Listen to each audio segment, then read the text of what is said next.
Hi everybody, I'm Jerry Paul and I'm an indie author, and today we're going to be talking about growing as a writer. Please excuse the penny pasta, there is also a Miss Violet somewhere but she is now off camera. I've become a kitten magnet this morning, I don't know why. This is something I've been asked about a lot. How do you grow as a writer? How do you know you're on the right path to doing so?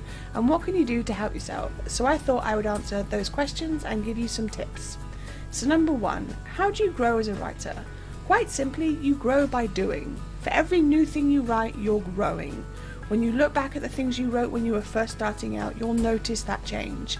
It's normal and something that's not obvious to you unless you make that conscious choice to go back to those early days. For me, when I release a book, I generally don't go back to read it again, not for any other reason than I already know the story backwards and forwards. There's nothing new for me to spot and there's no pressing need to do so. I might occasionally flip through while updating files, but I don't stop and actually read it. However, I did for this video, and I can tell you that reading my debut Blackout and reading what I wrote just last week, huge changes.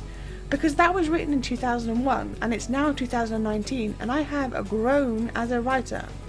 And even looking at the first Dying Thoughts book to the final one, I have grown in a massive way. That series is a great way for me to look back and see how I've grown. But to get back to the question, you grow by doing. So keep writing and keep growing. Number two, how do you know that you're on the right path? As I said before, if you're writing, then you're pretty much on the right path. Part of growing as a writer is flexing those muscles and doing something new. Pushing yourself out of your comfort zone and really making yourself work on your craft. There are numerous ways you can help yourself, which I'll get to in a moment, but to see your growth, you need to be looking back at your work. Now, if you've not been writing long as a career, it can feel like that's a no-go, but even looking back at things you wrote for school can be a big way to see how you've grown. It's something I've heard said that when you start a book, you are going to be a better, stronger writer when you finish it, because that just makes sense.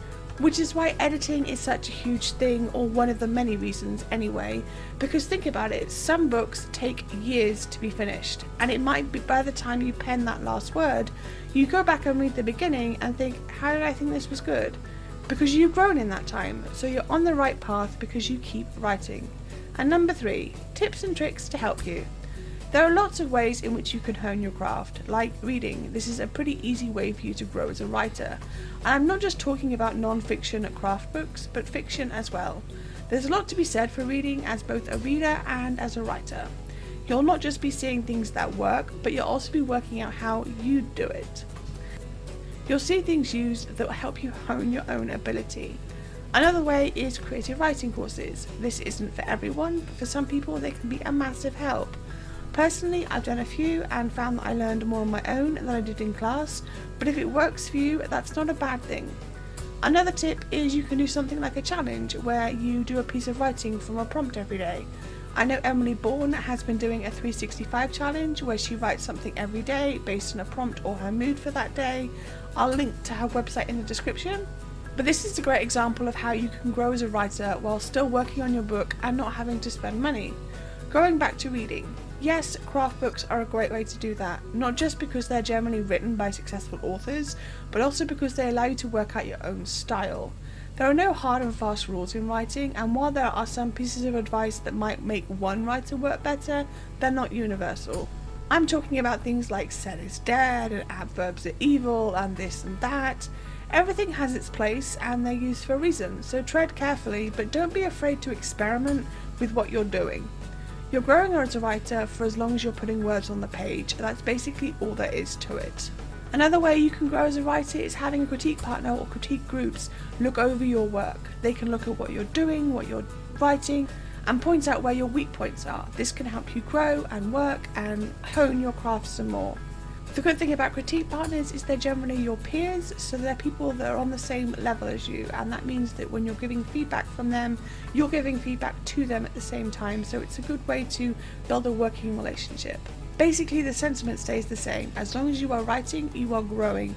So keep doing that and you'll keep growing as a writer. So that's all I have time for today. If you want to support my channel, you can comment or subscribe. I post new videos on Thursdays. You can find me all over social media and my books are available everywhere. Don't forget to pre-order Dying Thoughts 7th Death for 99p at the link below. All the other links are listed below. Thanks for watching, and remember to keep writing. Bye.